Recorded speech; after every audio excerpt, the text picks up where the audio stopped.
Very cool. Yeah. So I mean, DJ Moore, your boy, he's here. He's at the More. Buffalo Bills, dude. It's Josh Allen. What more could you ask for?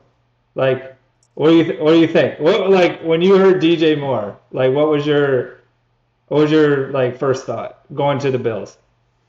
Well, I still always have a soft spot for DJ Moore because we drafted him out of Maryland back in what 2018. I want to say we got him in the first round.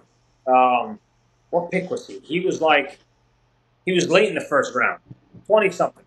But yeah, I'll always have a soft spot for him because he's drafted by the Panthers, played for us for a while. He put up great numbers every year we had him with honestly subpar QB play.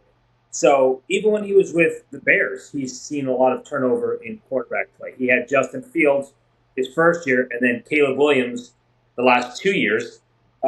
So they're all much better quarterbacks than I'll ever be. But I would make the argument that he's never played with what is an elite quarterback, at least not a quarterback to the same caliber of a Josh Allen type player. So I am curious to see what he'll do with Allen throwing the ball to him. He is older now than obviously he ever was, but he's still, I think, got a bunch of gas left in the tank. He will be reunited with Joe Brady. We talked about that. Joe Brady was our offensive coordinator when DJ Moore was with us for a little bit. And ironically enough, I saw a cool stat that DJ Moore's most yards per catch was actually in 2020. It was 18.1 yards per catch, also done when Brady was our OC. So he's reunited with him. We'll see if that coaching magic can work again. But I'm hyped. I'm happy for him. I think he's going to have a very productive year. I don't know how productive because, again, anytime you transition to a new team, there's always that element of the unknown. There's the element of the are we going to have chemistry? Can we develop a good relationship? But on the surface, at least, I think it's going to be a very exciting time to be a DJ Moore fan. And he is my boy. I've had him the last 3 years in fantasy, hoping to be able to draft him again for a fourth consecutive year in fantasy. Hopefully, no one beats me to him. But what are your thoughts? So, like, do you know about Pete Carmichael? Are you offensive coordinator for Bills? Do you know much about him? This should get you I do excited. not. Pete I do not know Carmichael much about it. was the offensive coordinator for the Saints when the Saints for not for like 8 plus years, and Pete Carmichael is a one wide receiver dude, which should be get you very excited in terms of targets. So we have Michael Thomas for 8 years. You're looking when before he got injured and before he was out from 2021 season. You're talking about a 2016 to 2018, 2019 sample size of over 1,100 yards, 122 plus targets. Now, I mean, DJ Moore's 28 years old, and when I think of the Bills, I wonder, are they going to be, as me and you talk about on the phone and other videos, is this going to be turned into a Green Bay Packers situation, maybe a Tampa Bay Buccaneers situation, in which you don't want to touch anyone from a fantasy perspective?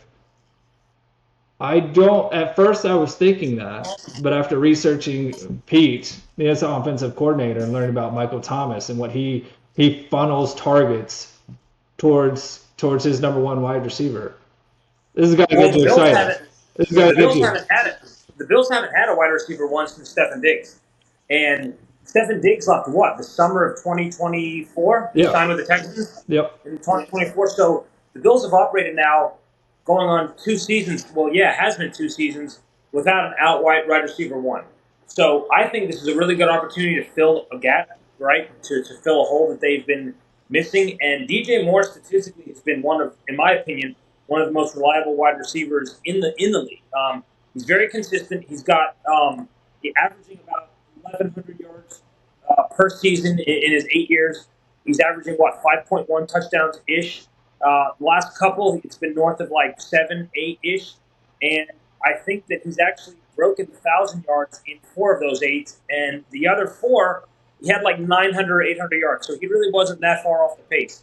So he's quite a consistent, quite a reliable wide receiver. He is volatile. I will say I think that's my one criticism of DJ Moore is that he's consistent season to season, but within the season he's quite volatile. He'll have a game where he goes over, right? He's got one reception or no receptions for 15 yards, 20 yards, nothing. and then he'll do that again the following game, and then the next game he'll blow up with 8 receptions, 160 yards, and 2 touchdowns. So I would say intra-season he's quite volatile, but he has been, in my opinion, pretty consistent over the course of his career. And again, I want to keep highlighting that he's done it, in my opinion, with quarterbacks that are very good, but I would not classify them as elite. I would not put any of the quarterbacks he's worked with in the categorization of elite. I think Josh Allen is going to be the best quarterback he has to work with. DJ Moore is also really going to, in my opinion, stand out as the best receiver that the Bills do have now. I think there were a lot of high hopes for Keon Coleman. Shakir kind of has been operating as that wide receiver number one by default, right? But I don't think that any of them, and this is, again, just my opinion, I don't think any of them have the same type of raw talent, caliber, quality that DJ Moore will bring. So again, age is probably the only thing that you might say, well, we'll see how he does. He's entering his 9th year. I think 28 years old, something like that. Yeah, he's 28 years old. I mean, and now he's got the best quarterback in the league. I mean, definitely from a fantasy perspective, but ultimately that's what we're talking about here, fantasy. So you got the only thing that I worry about from a fantasy perspective is the Buffalo Bills as a whole have that mentality of all over myself, right? For the benefit of the whole team, they don't like that me attitude, and I just wonder. I don't know. Maybe you can speak more because DJ Moore's your dude. Is he going to bring a diva quality to the team, or do you think he's going to be? I don't think so. I think the only time he ever was in the spotlight negatively was back when the Bears were talking about drafting Caleb Williams at 1 potentially or retaining Fields. And I think the only drama that he ever stirred up ever, and rightfully so, they asked DJ Moore, they said, what are your thoughts on it? And I think he doubled down on Fields and was like, Justin's my boy. I don't think whoever we draft would be better than Justin Fields. And I think, obviously, Bears fan base was really high on wanting Caleb Williams. There was a lot of hype around him. So I'm sure that's not what a lot of fans wanted to hear, right? But, I mean, at the time, Fields and Moore had a good connection. They were playing well. So he took a stand and said, hey, I want that guy back next year. This was before Fields, I think, became a free agent, and he ended up signing or getting traded in the sign and trade. I forget how it went, but he went to the Jets. Yeah. Or he actually might have gone to the Steelers first, actually. Okay. Didn't he go to the Steelers first, and he sat for a year behind Russell Wilson, and then the Jets grabbed him? I think you're correct. Yeah, we can pull that up afterwards. But we can pull it up. But if my memory serves me correct, Fields actually went from the Bears to the Steelers. I know this isn't DJ Moore related, but I'm curious what the Bears front office is thinking here. I don't think they got a lot back for DJ Moore, and I think they're left with Rome Odunze, who's a third-year guy. Last year he missed 5 games because of injury.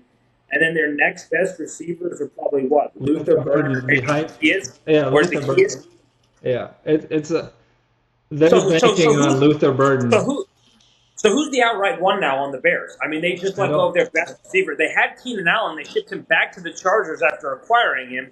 So, and I don't know if they traded him or, again, if he was a free agent. I'd have to look at how that went down. But basically, the wide receiver room is thin, I think, for the Bears right now. I would presume in free agency they'll go get somebody. I think they've got it. Yeah, I mean, they have Rome. I mean, there's really thin, dire situations. And then they have Rome, and then they have Luther Burden, which I was on the Luther Burden train all year last year, and it started to come. But they got Colston Loveland there now at tight end, which he's a big body.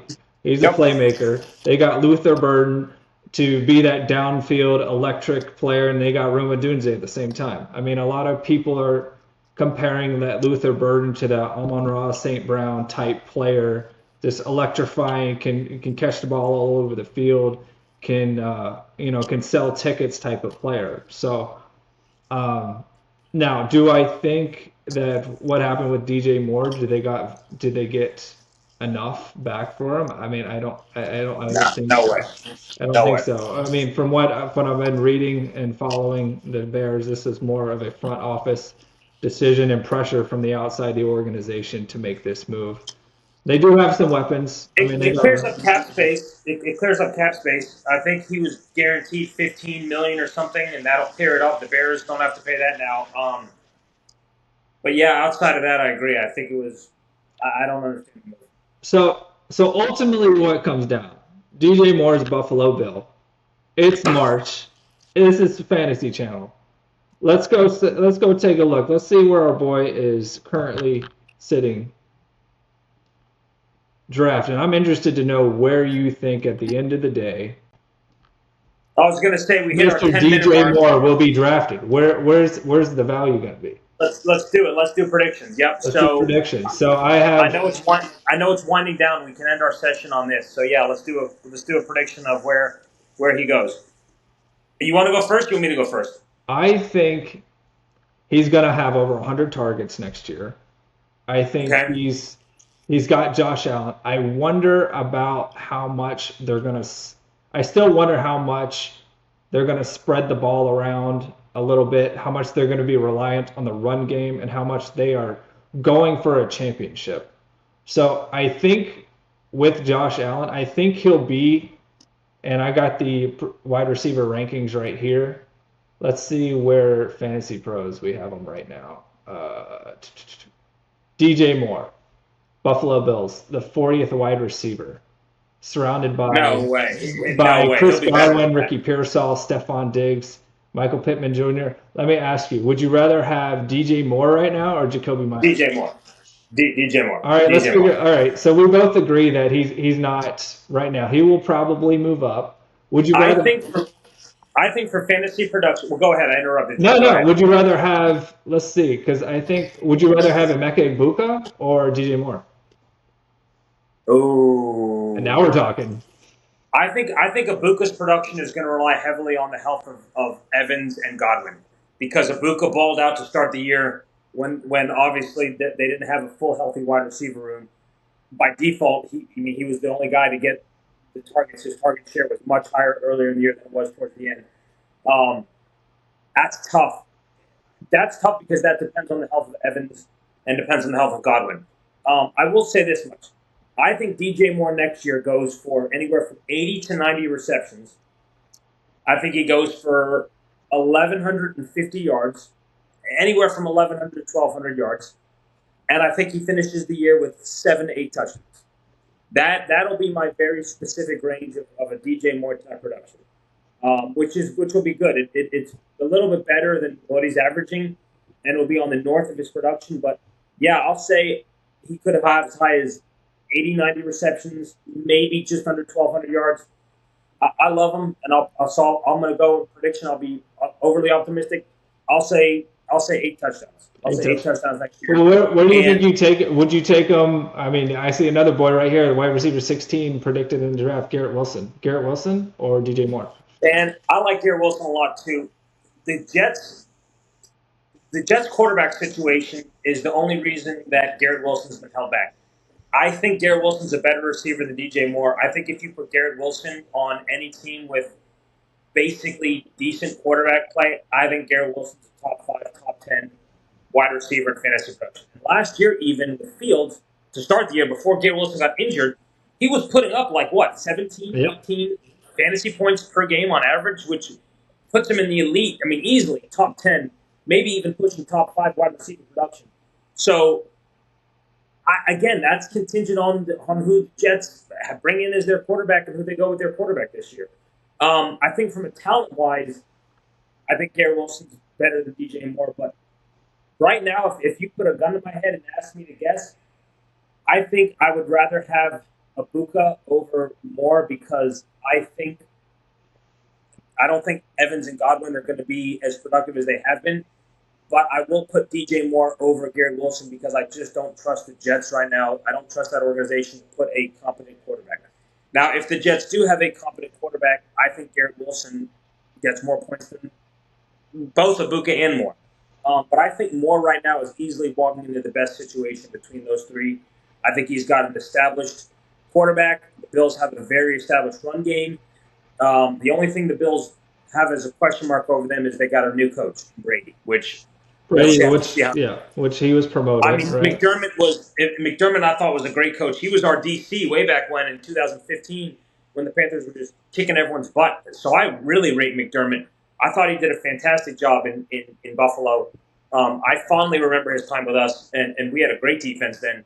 So a lot of unknowns, but those would be my guesses. I think if I'm looking at the rankings here on the screen, I'm thinking he's gonna fall anywhere in that right at the top of that tier 4 to the middle of tier 4, and between that Garrett Wilson and like Zay Flowers. I think he is right beside Zay Flowers in terms of fantasy production next year. I think What round do you think DJ Moore goes?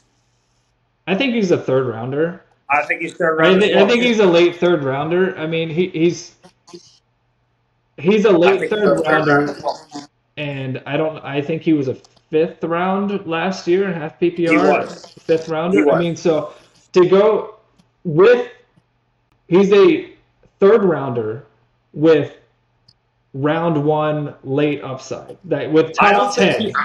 I don't think he makes it to the fifth round this year. If he doesn't go late third round, I think he goes early fourth round. No, in terms of end of season. In terms of like end of season production. I think he has got top 10 wide receiver potential.